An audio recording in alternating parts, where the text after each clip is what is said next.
Today we've got news that the Z Fold 6 could finally be getting better cameras as well as confirmation on all of the other specs and features, so make sure you hit subscribe now and we'll get right into it.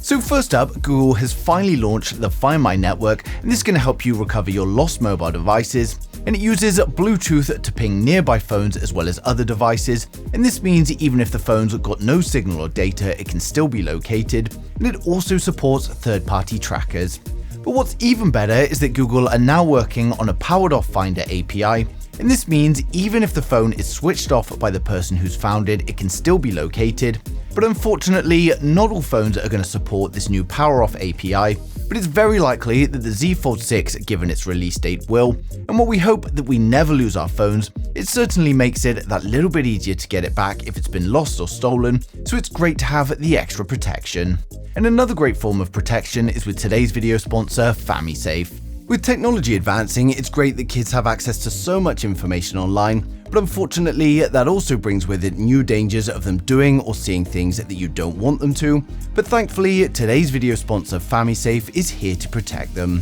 Now, their application makes it incredibly easy to set up on your kids' electronic devices, and you just install the app and then enter the provided code on their phone, enter their name, age, and provide an avatar, and then enable the relevant permissions, and that's it. You can now review and monitor their usage as well as setting any restrictions, and you can also see where they are at all times, as well as setting auto alerts if they leave a specific area. The app is easy and intuitive to use, and you can set blocked apps or toggle a block on all apps if you want to temporarily disable everything. You can set screen time limits and app limits, and even set specific limits for each app. We've got detailed analysis of each app usage, and you can even look at the search history and web pages viewed, as well as setting notifications for anything that could be deemed dangerous or harmful. With famisafe, you can set your preferences to be exactly how you want them to be, and set the exact rules that you feel your child needs in order to keep them protected. Now, of course, I've placed links to famisafe down in the description below, so go ahead and check it out now. Now back onto the Z Fold 6, and next up we've got a tweet from Crow, and he says that Samsung are testing the Z Fold 6 camera with a 100 megapixel and a 50 megapixel sensor, but unfortunately there is a little bit more to it. The increased camera resolution appears to be for the Z Fold 6 Ultra and not the standard Z Fold 6, and as we covered last week, the Z Fold 6 Ultra is not going to be available as a global release, and it's instead going to be limited to certain markets, and all we know at the moment is that South Korea will be one of those markets. Now, for the Z Fold 6 launched globally, Ice Universe has tweeted to say that it has the exact same cameras as the Fold 5, and this includes the rear camera, the front camera, and the under panel camera. He also tweeted to confirm it's got the same 4400 mAh battery with the same charge speed of 25 watts, which we know to be correct from the 3C certification that we saw last week.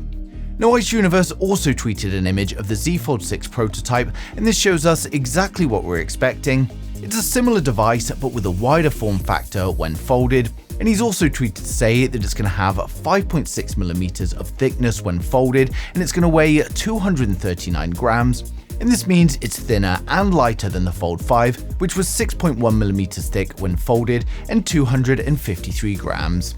Now, Samsung are clearly playing it safe with the Z Fold 6 as they have done with the past couple of releases, and they're not changing anything drastically, and instead they seem to be doing it step by step. Now, of course, there's going to be plenty of upgrades like the new chipset, a better and brighter display along with increased strength and durability of the folding display, and the new form factor is a big bonus for me, but I have to say I'm a little bit disappointed with the lack of fast charging upgrades and the cameras. Now, for those of you excited for the Z Fold 6 though, we're now going to run through the full specs, design, and the expected pricing to help you guys decide if it is worth the wait, so make sure you hit subscribe now and we'll get right into it. So with the Samsung Galaxy Z Fold 6, we get a 7.6-inch foldable 120Hz dynamic AMOLED display. While it's the same size as its predecessor, we're expecting improvements in brightness, color accuracy, as well as durability. It's coming with a resolution of 1812 by 2176, and it's going to be protected by Samsung's newest ultra-thin glass.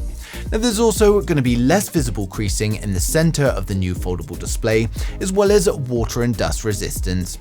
For the external display, we get a 120Hz dynamic AMOLED protected by Gorilla Glass Victus 3. It's going to be a 6.2-inch display, and while the current resolution is unknown at the moment, Samsung are reportedly working on a much wider aspect ratio, and we're also going to see improvements to the brightness and color accuracy, and it will of course have a punch hole camera in the top center. Now the selfie cameras are going to be a 10-megapixel wide-angle camera on the cover display, followed by a 4-megapixel under-display camera on the internal display. Then over on the rear, it's a 50-megapixel primary camera, a 12-megapixel ultra-wide, and then a 10-megapixel telephoto with 3x optical zoom. Now it's actually the same camera system used in the predecessor, but hopefully we will still see some improvements thanks to the software. It's going to be powered by the Snapdragon 8 Gen 3 globally, and we get 12GB of RAM with up to 1TB of storage, and this will of course be UFS 4.1. It's coming with a 4400 mAh battery, and while fast charging is still currently unknown, we're hoping for improvements to both wired as well as wireless charging. In terms of connectivity, we get advanced 5G, Bluetooth 5.3 and Wi-Fi 7, and then we also get ultra-wideband support, and it's coming with One UI 6 based on Android 14, and it's expected to launch from $1,850 in August 2024. So overall, the Z Fold 6 is looking like another minor upgrade to the Fold series. Again, they're focusing on software and user experience rather than completely redesigning the phone. Now personally, I'm starting to feel like Samsung are playing it a little bit too safe now, and the Fold is supposed to be premium and leading the way in terms of innovation, yet its specs just don't show that. Now of course, part of the battle is down to cost and trying to make a phone that's not too expensive for the consumer, but given this is now the 6th phone in the Fold lineup, I did expect just a little bit more. Now given its similarities to the predecessor, I can't imagine anyone with a Fold 5 is going to rush for an upgrade, but if you've got an older Fold or you're looking to get your first Fold, then it could be a great choice. With launch approaching, the leaks are going to continue to come flooding in, and of course I'll be sharing them as soon as they do, so make sure you subscribe to the channel so you don't miss a thing in the future.